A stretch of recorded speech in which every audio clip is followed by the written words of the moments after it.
We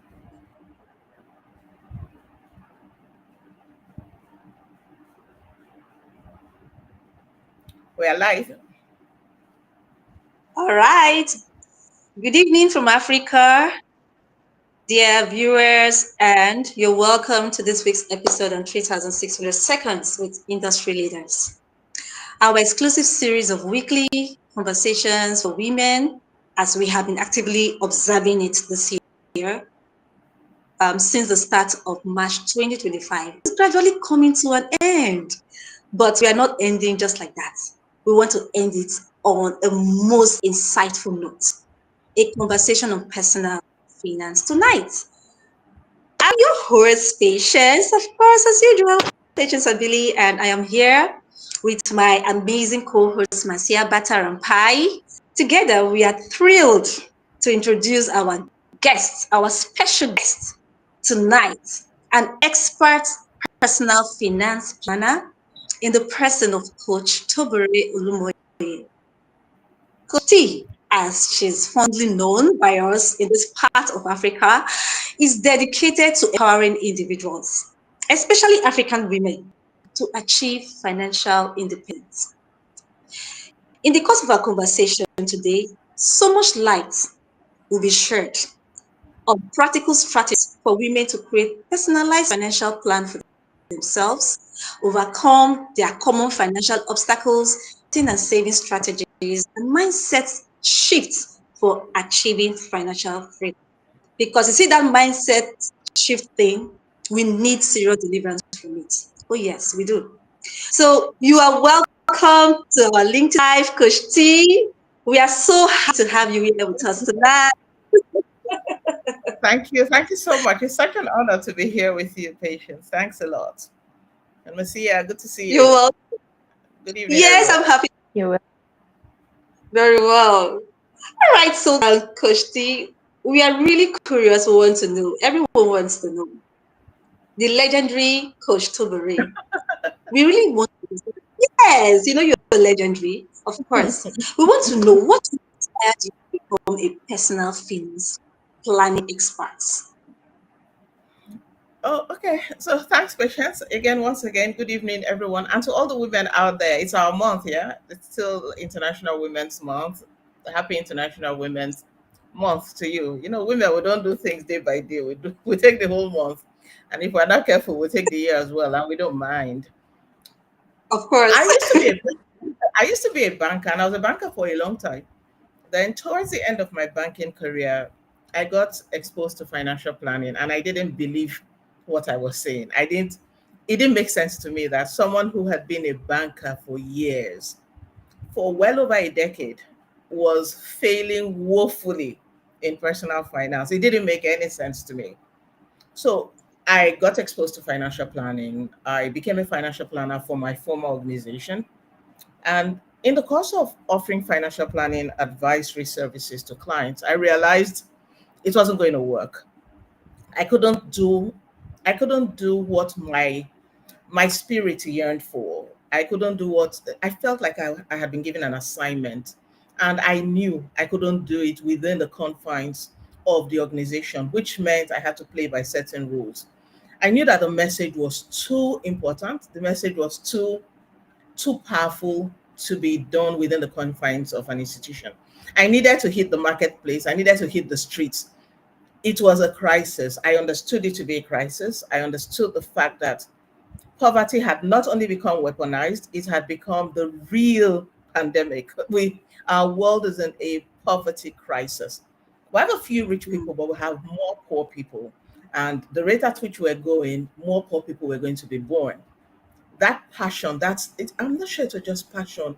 There was fear, there was hunger, there was passion, there was drive. Then there was the sense of being sent on an errand.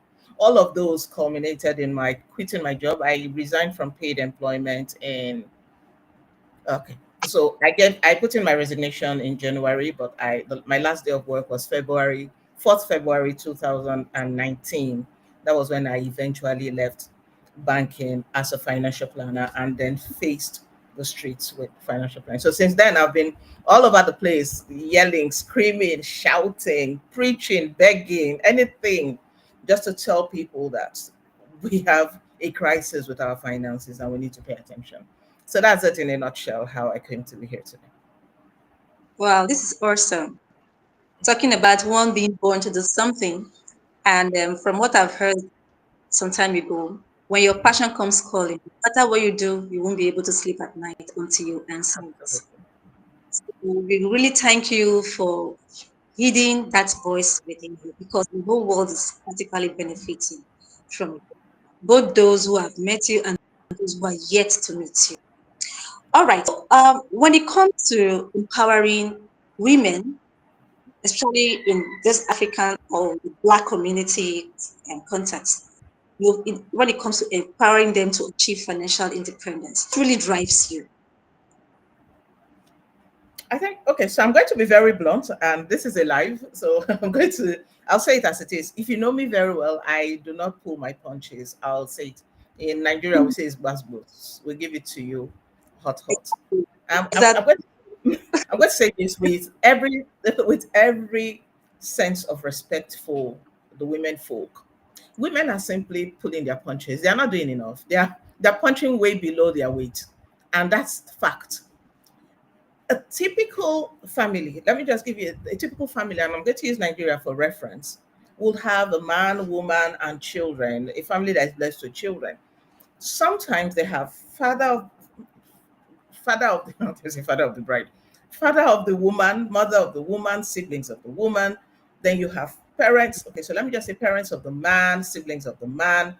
You have all of those who come together to form the family.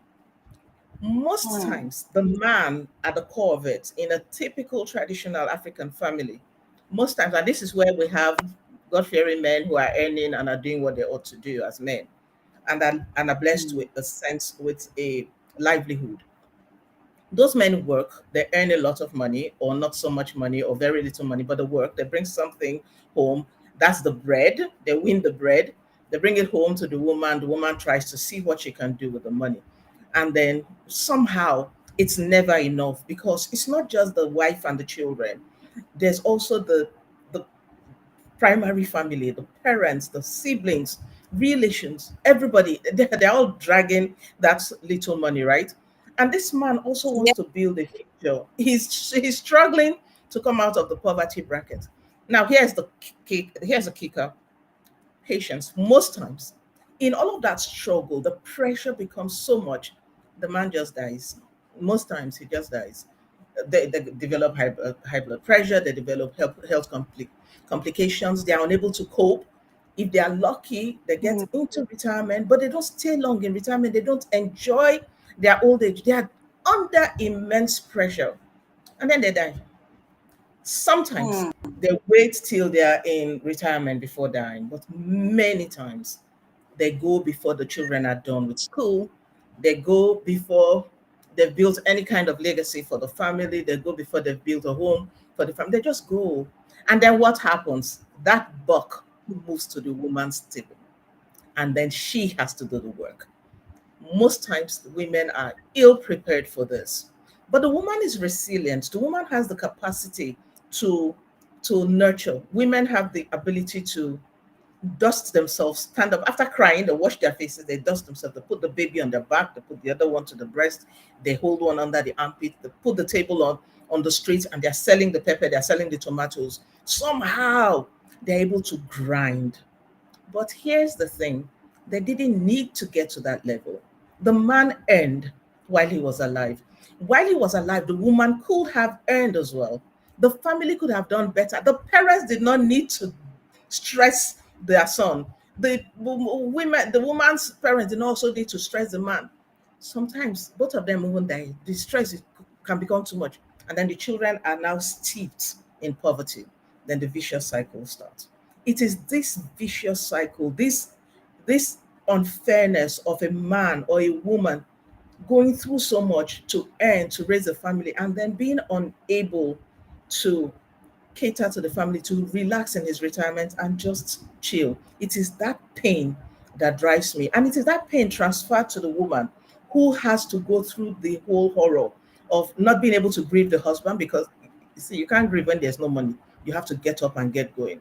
She has to see her children in pain. The children's school is downgraded.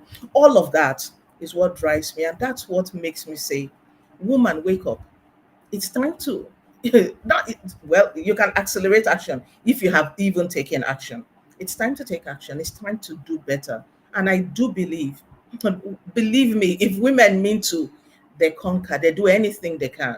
I just want women to get up, wake up, sit up, and do more. And then watch the world.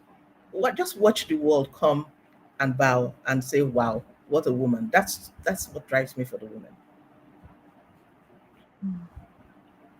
Patient? Okay. I don't know if Patience is still here. See, I can hear. I think she's still. Yeah. I don't think she's. Did she say something? I think she's. Yeah, she's dropped off the call. So I just responded to her question. Okay. We can just proceed and then she'll join whenever she's ready.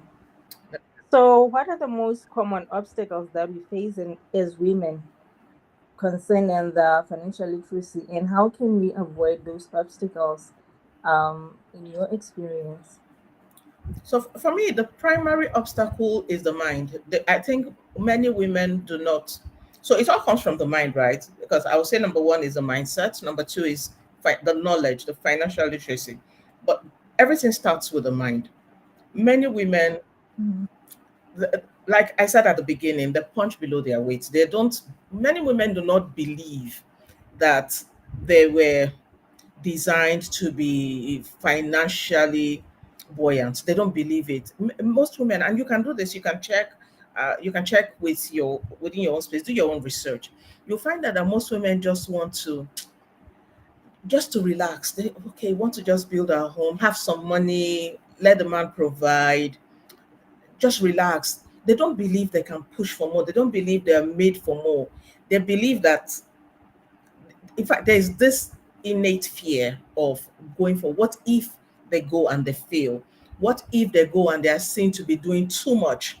What if they go and people start thinking that they want to usurp their men? What if? What if? So a lot of that fear makes women hold back. And unfortunately, when it comes to money, when you waste time, time punishes you because there is a time value of money. So for me, the biggest, by far the biggest issue is the issue of mindset. And then the second one is knowledge. They simply do not know. If they know better, I always say that Africans will do better if they know better. Humans will do better if they know better.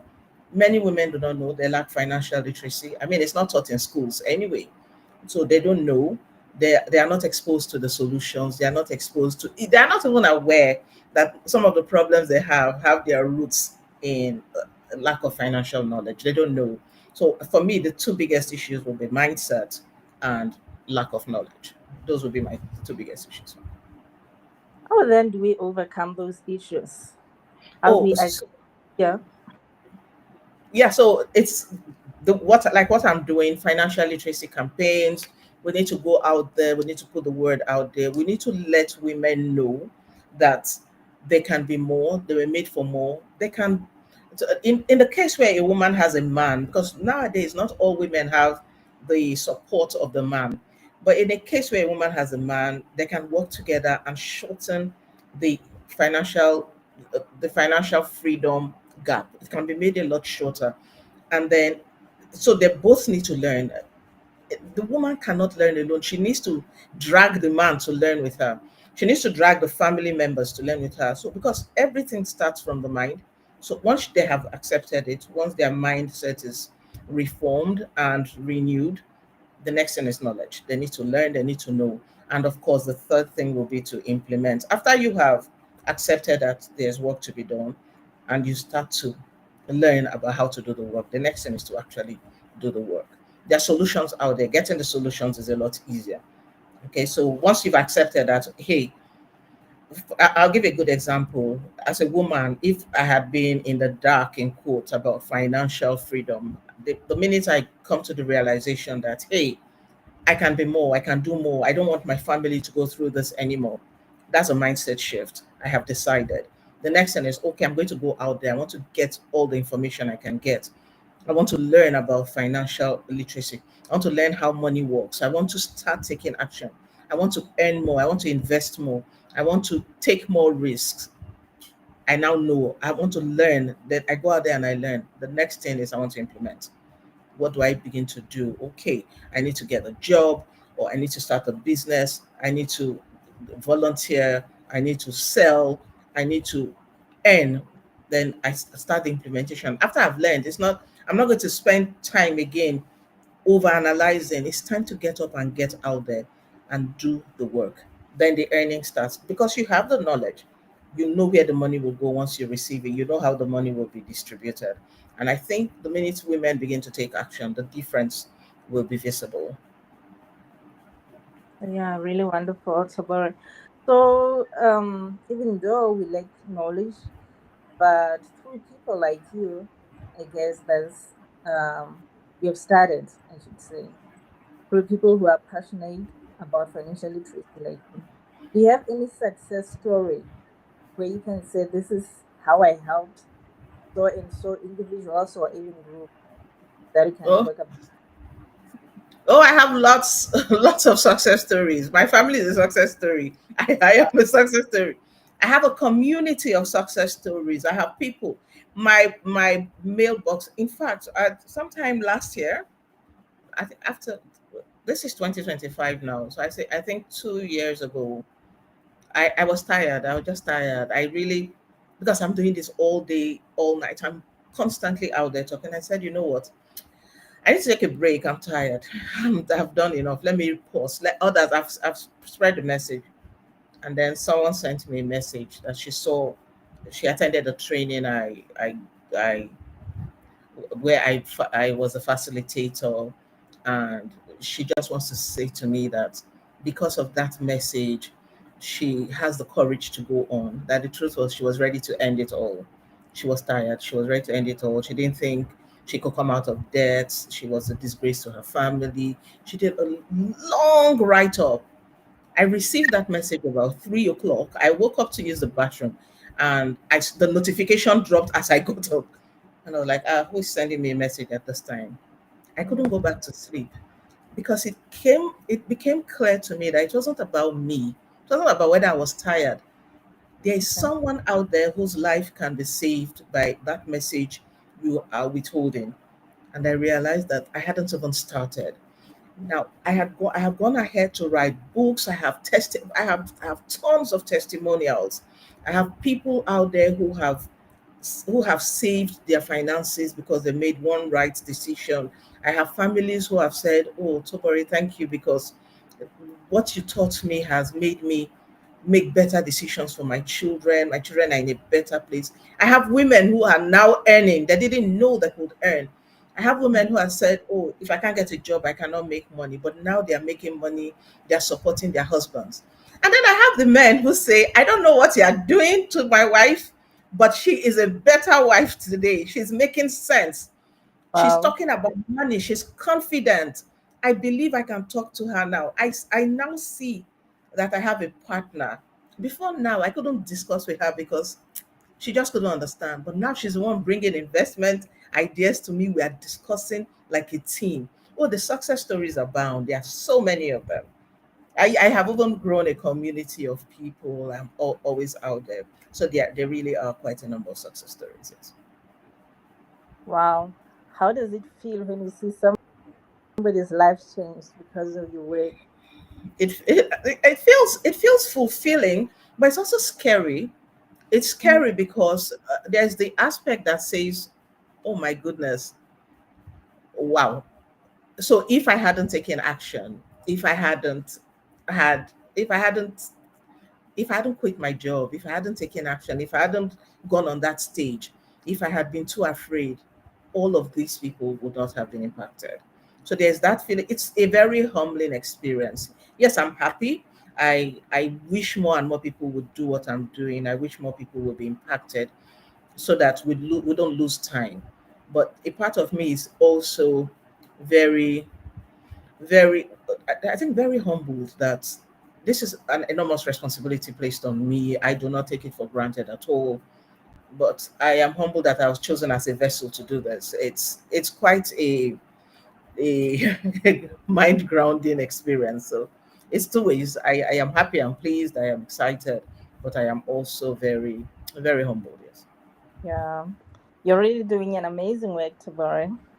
Thank you. Thank you so much. All right. So if now I want to draw a personalized financial plan, what are the key components that I should include in this plan? And how should I even start doing that? Okay, so like I said, the first thing you need to know is your mindset. Everything, all wealth starts with the mind. Your ability to say, yes, I can. There's something I like to say. When you join my community, it's one of the first assignments I give to all my community members. They know I say to you, give yourself permission to be wealthy. Many of us have not given ourselves. We don't even believe we deserve to be wealthy for some reason, because we are so familiar with poverty. We have poverty around us. We have not given ourselves permission. So the first thing you want to do is give yourself permission to be wealthy. Allow your mind to do its work, and then undo all of the damage that has been done to you, all of the limiting beliefs, all of the, oh, I cannot do it, the fear, all of those things. Get See if you can get out of that space, and then fill your mind with positives. I am wealthy. I am made for more. Wealth is mine. I attract wealth. And it's not just the empty words, it is the power of the mind.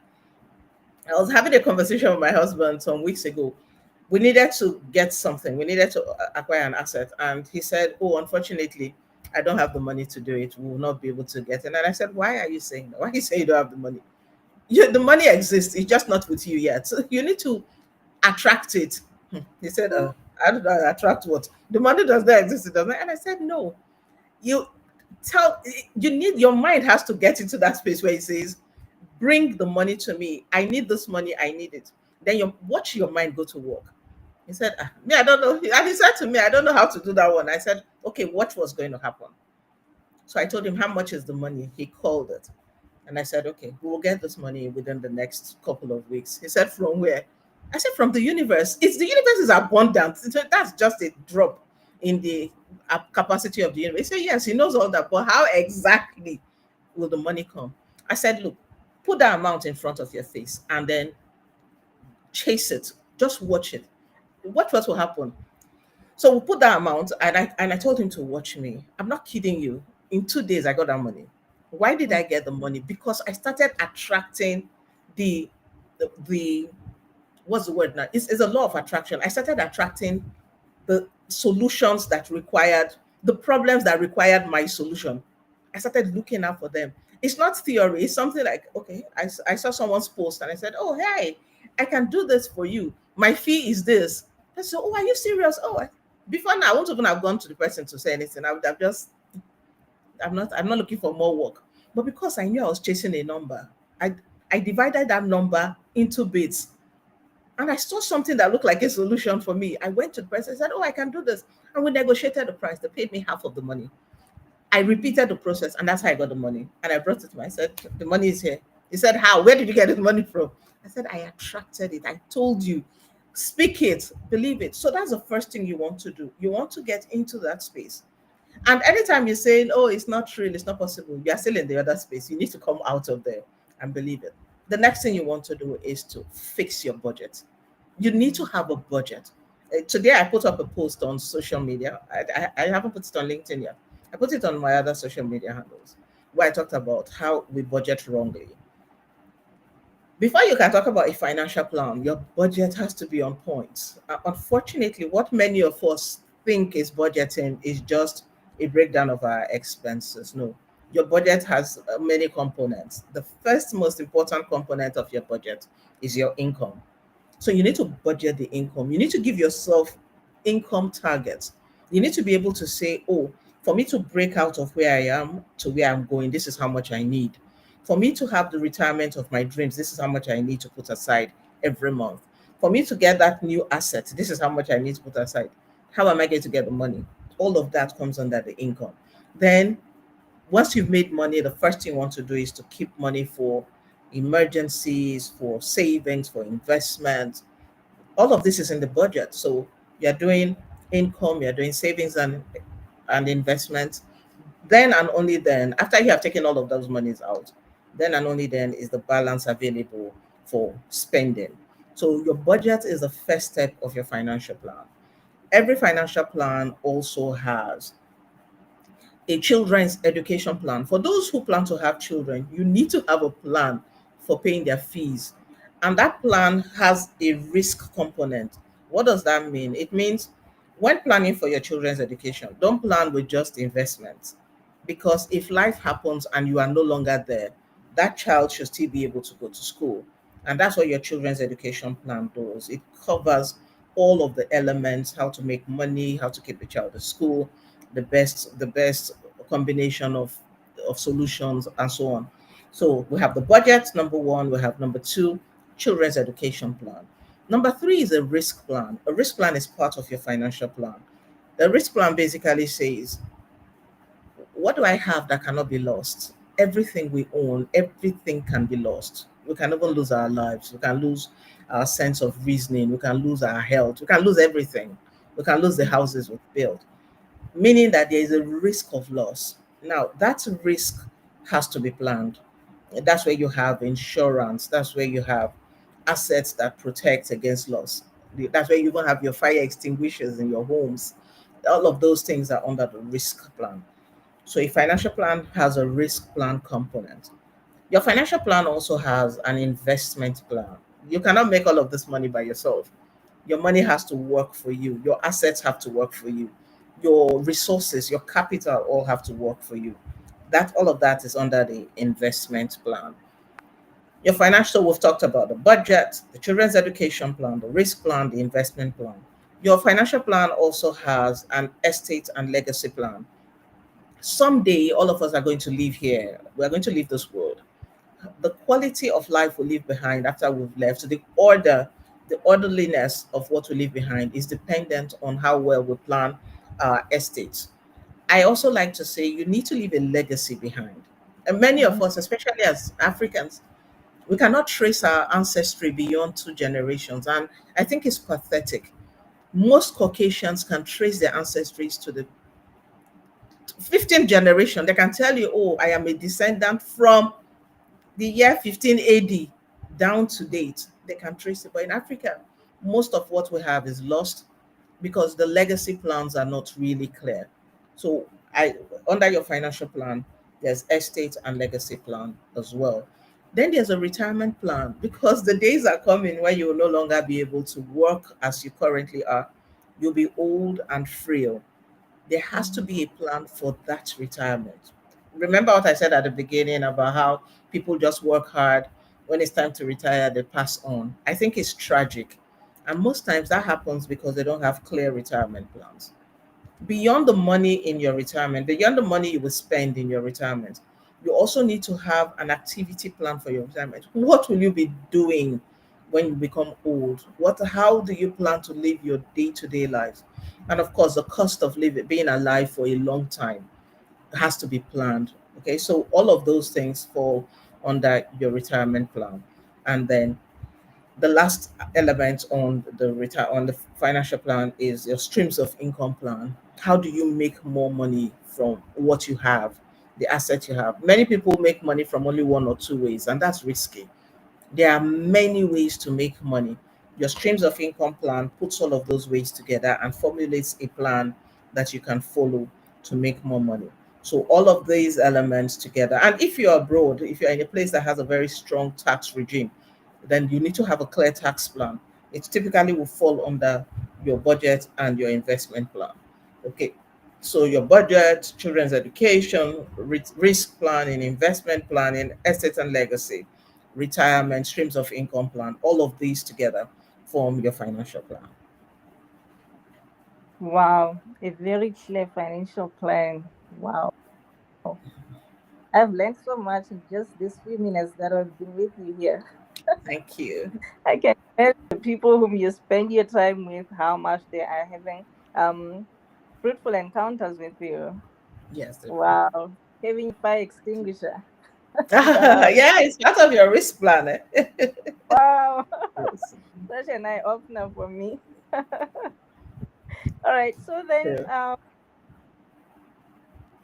I've made it a plan and to go, but I'm overcome by procrastination, even Uh, though I've created my mind. How do I overcome that? so procrastination. Well, let me share something that works, especially for women. Procrastination seems to be our friend. We love to procrastinate. As women, Uh, we're always saying, I will," but somehow we find time to be on our phones. Somehow we find time to make up. Somehow we find time to do the things we like. But for the things we don't like, the things we don't enjoy, we procrastinate. I'll share yeah. one tip that works for me. I use time blocking. So, well, it's a two in one thing. I time block and I reward.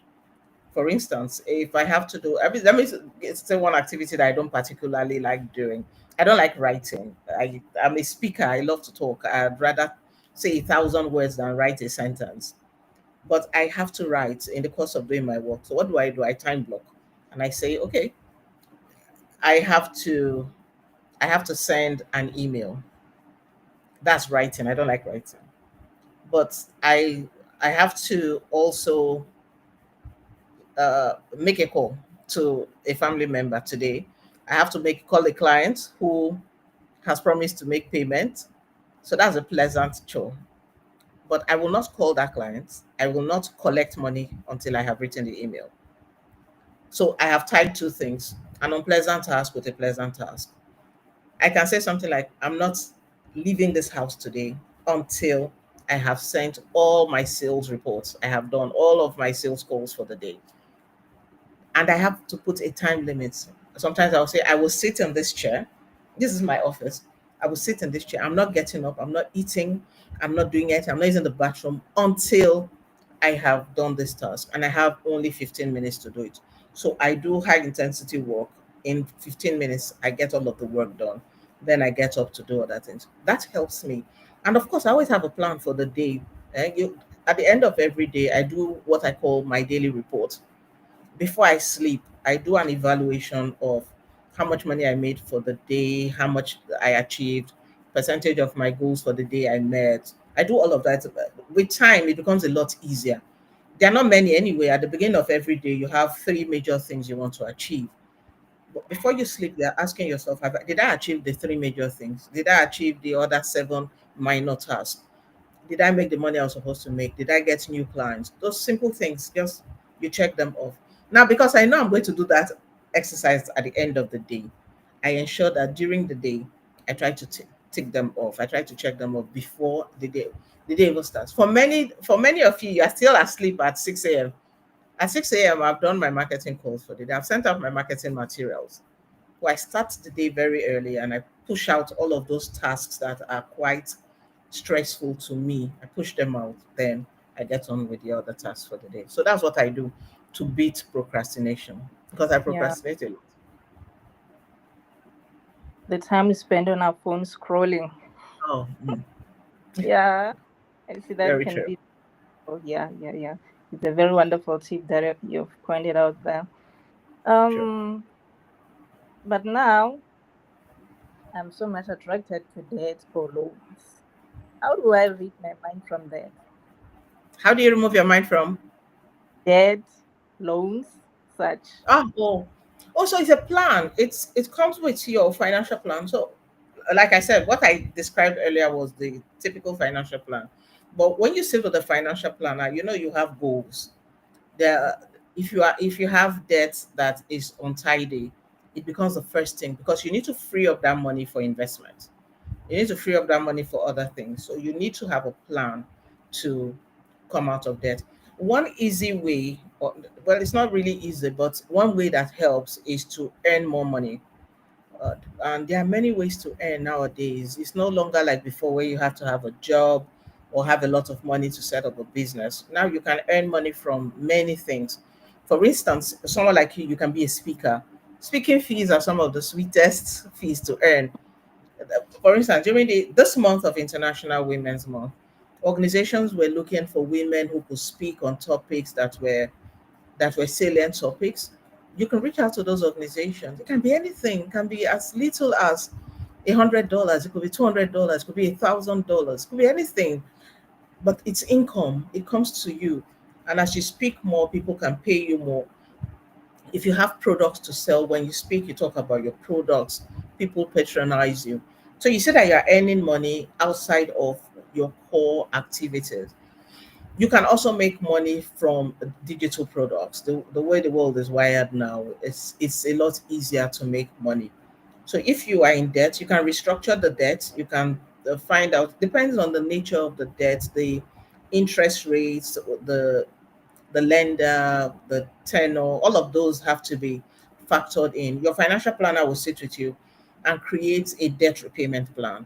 But at the back of it all is that you are going to need to pay the money anyway.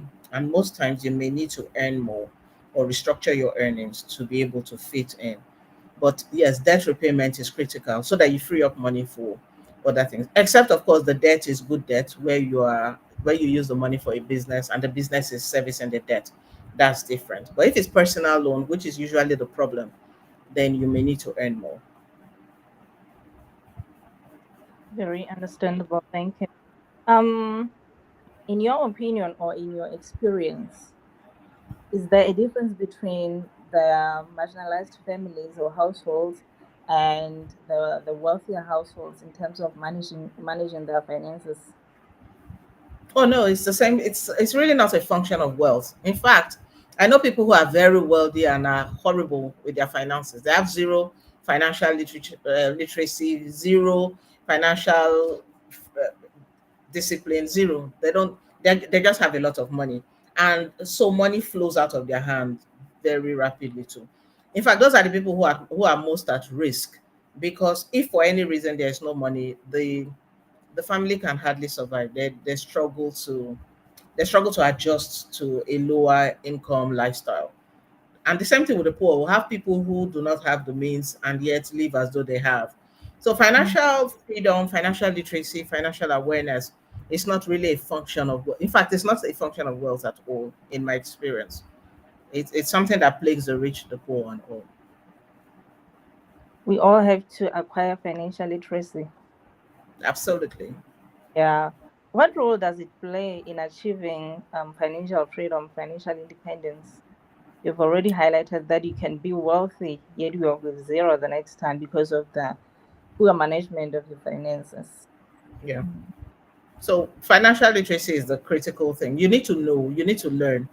You first of all, you even need to accept that there is a problem, Yeah. then work towards fixing it. And I think in Africa, we are not doing too great a job. For instance, if you go to South Africa, the typical Caucasian let me use typical Caucasian male in South Africa understand financial planning because they are born into it, the whites. And I'm being very real here.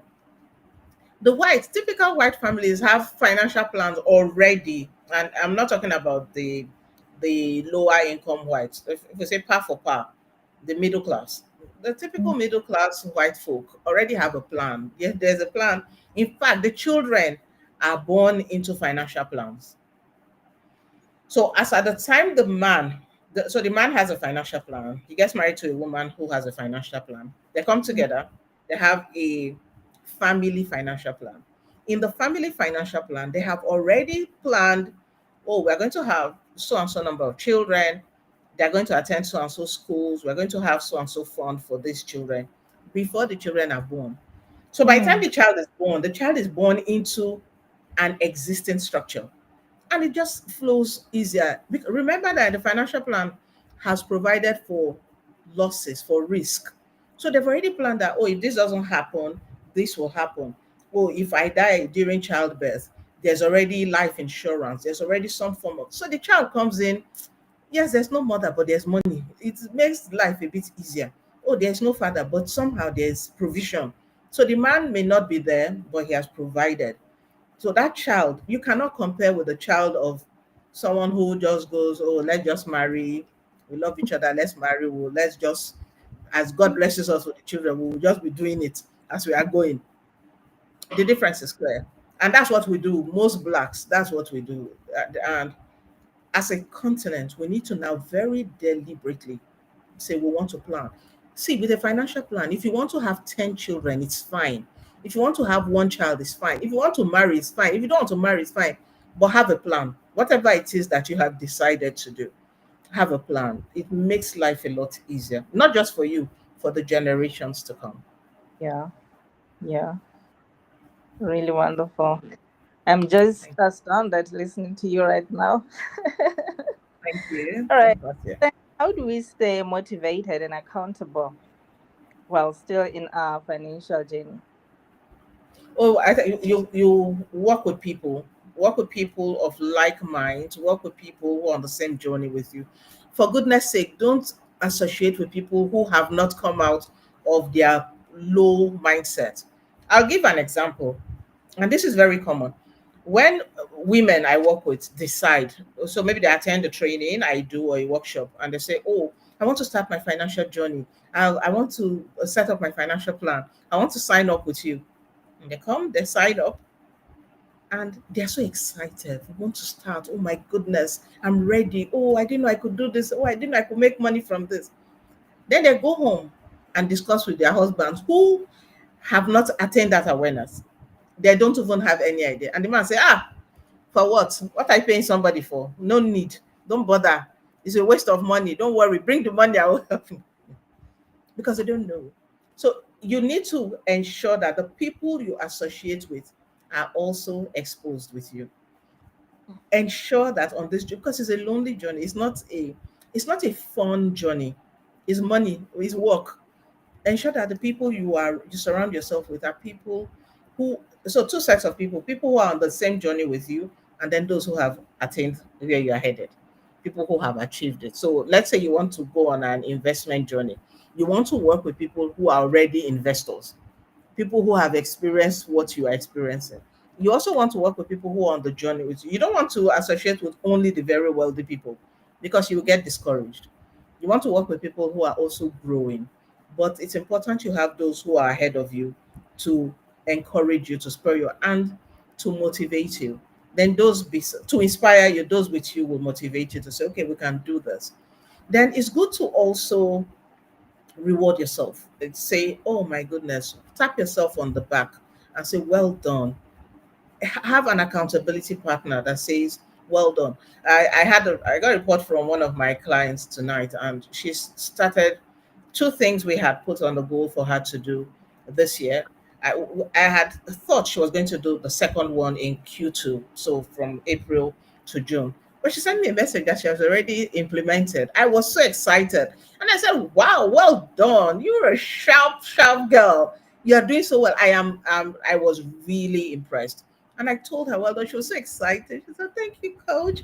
I'm trying to just impress you.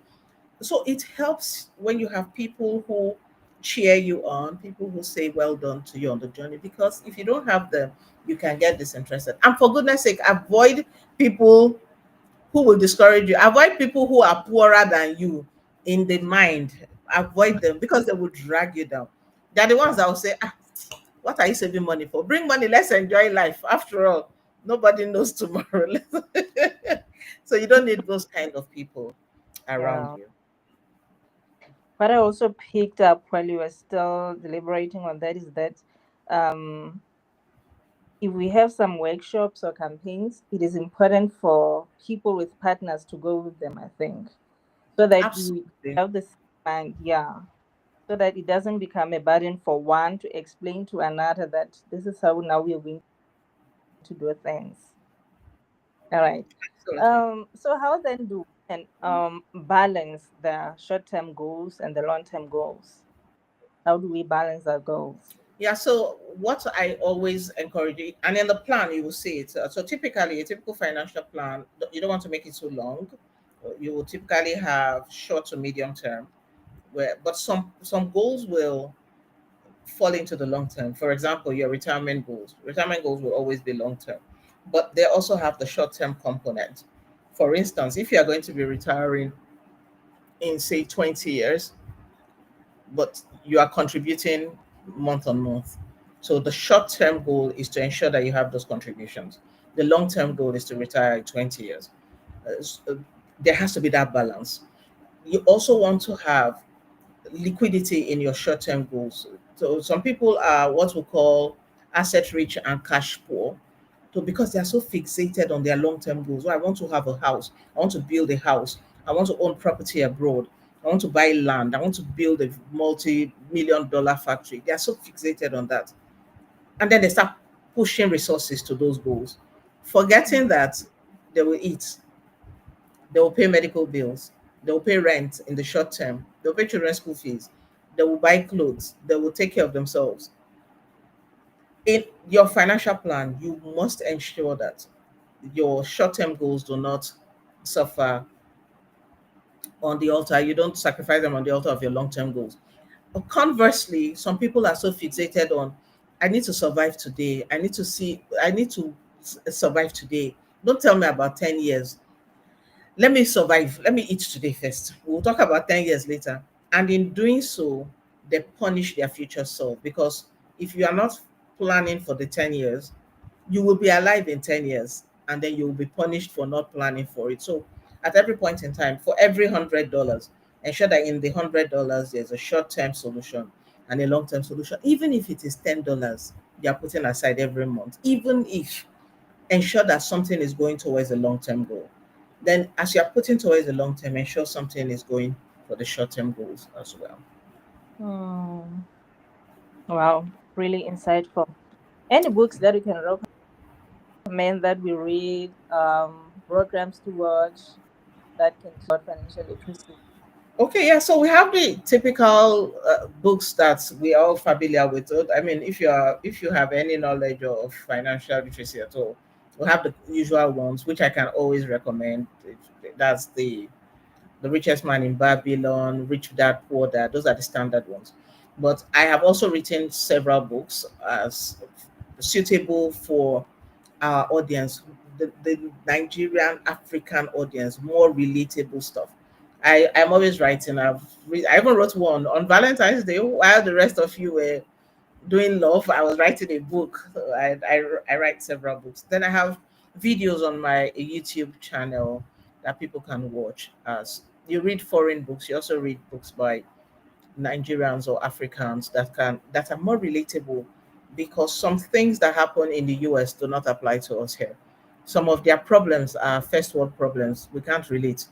But it as locals and those on the continent write more and bring more solutions to us, I would encourage us to read those kinds of content as well.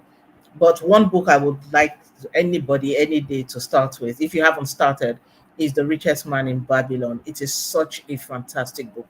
The principles are ancient principles. It is a very old book. I can't even remember when it was written. Very, very old book.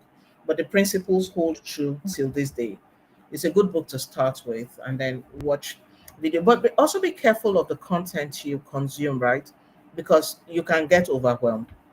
You also want to, yes, you Yeah. also want to pace yourself and encourage yourself as well. Hmm. Yeah, work with communities. Yeah.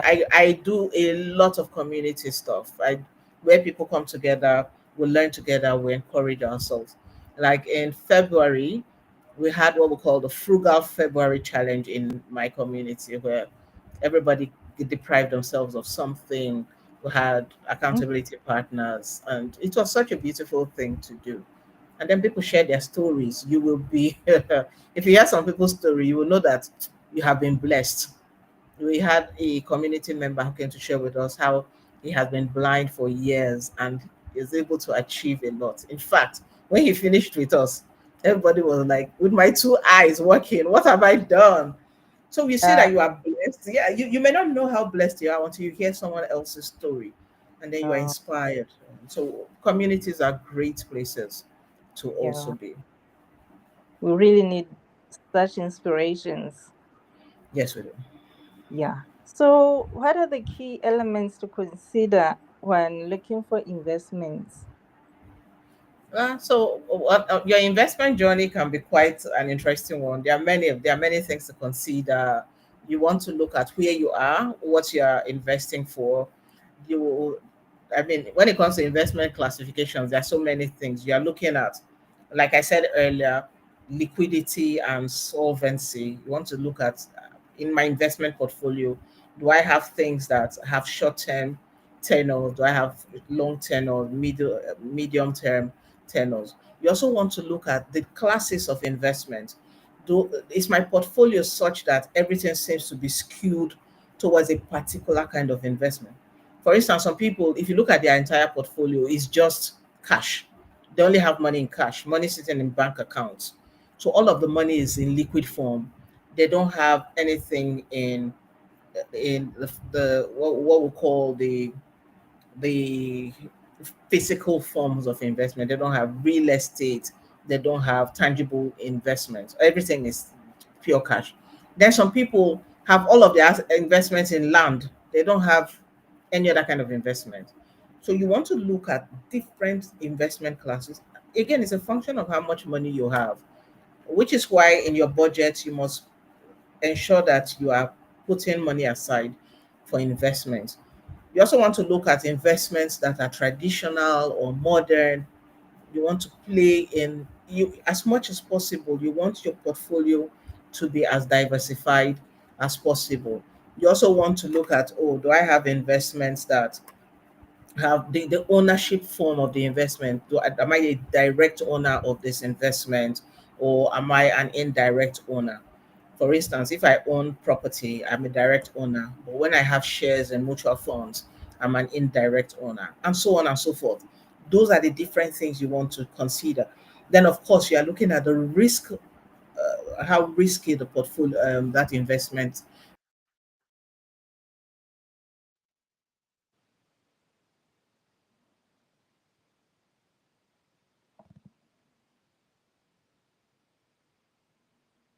Hello, hello, coach.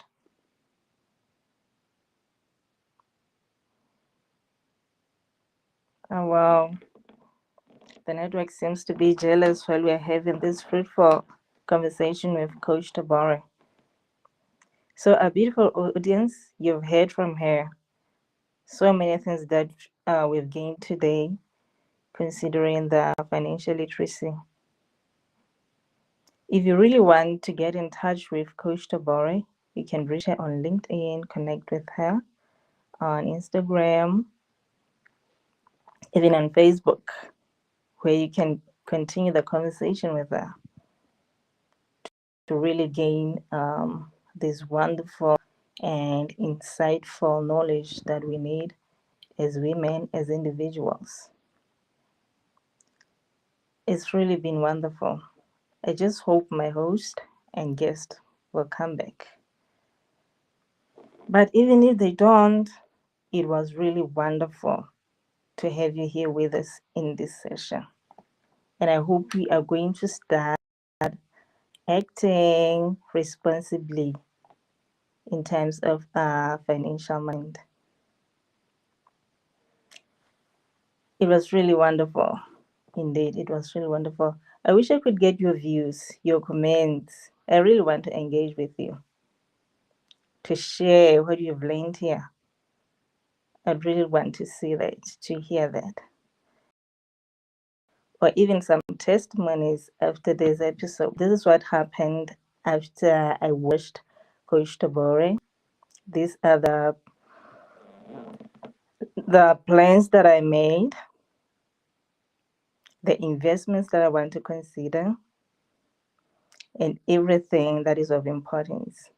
You know, she made a very valid point that as Africans, as blacks, we just get married like that without any plan regarding our family, how we're going to raise our kids, the schools that we want them to attend, even if we want to go for holidays.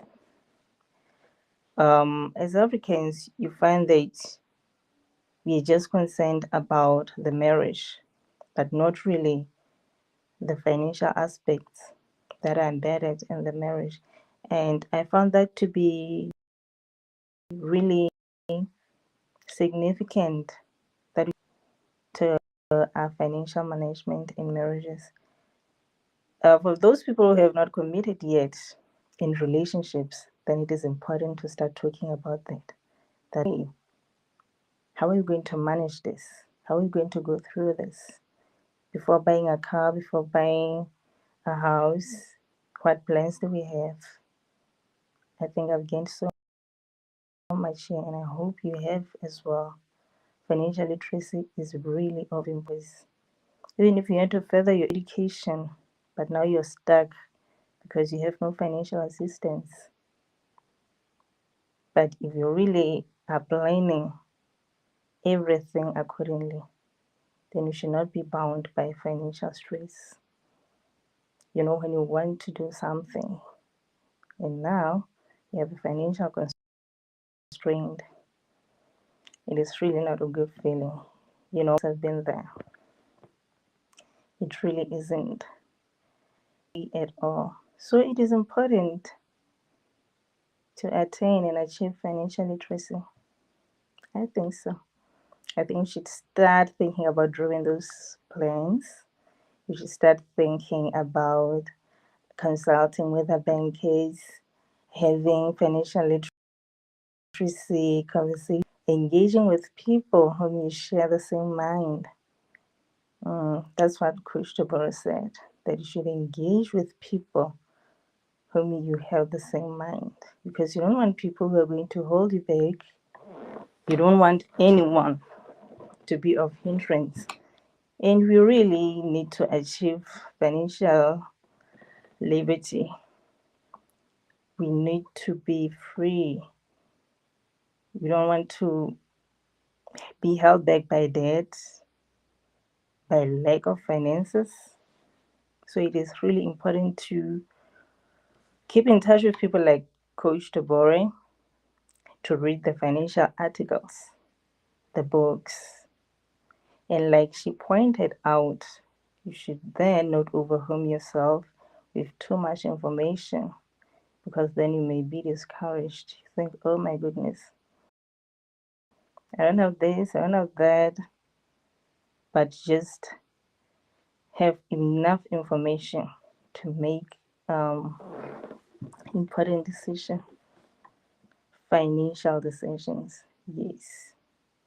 To the young people and those who are aging gracefully, you should be at that point where you know that you are financially free. So today's episode was really insightful.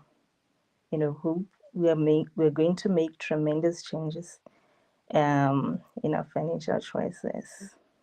We're going to teach our children about financial literacy, and we're going to put into action everything that we learned today. I'm going to start doing something today, looking into investment, looking at my personal financial plan, teaching children about saving. They're never too young to learn, to save their money, to manage their finances. So I think we should start with that. Yes, I think we should start doing that, practicing these fundamental financial practices. Every one of us needs to do that, so that the next time we have testimonies, we have wonderful things to say, that this is how it started and here I am now today. It will really be wonderful to hear such stories, to read about such stories. You being the subject there, not somebody else. You saying, I did this. It will really be wonderful to do that. So please, let's continue to this chat. Even after our live stream is off, let's continue the chat, the comment. I'd really love to hear what you say, your mind, anything positive or constructive rather. It will really be wonderful to hear what you have to share. Even in the previous episodes that we had, not only this one. So please engage with us. We'd love to engage with you. And it is really wonderful to have people from all parts of the continent. It's really wonderful that we're engaging in this manner. So please, I'd really love to hear from you. And I know that after this episode, I'm going to check. I'm going to check the comments, and I know that I'll be delighted when I see what you have for us. You're such a wonderful audience, and your presence is highly valued. Thank you so much.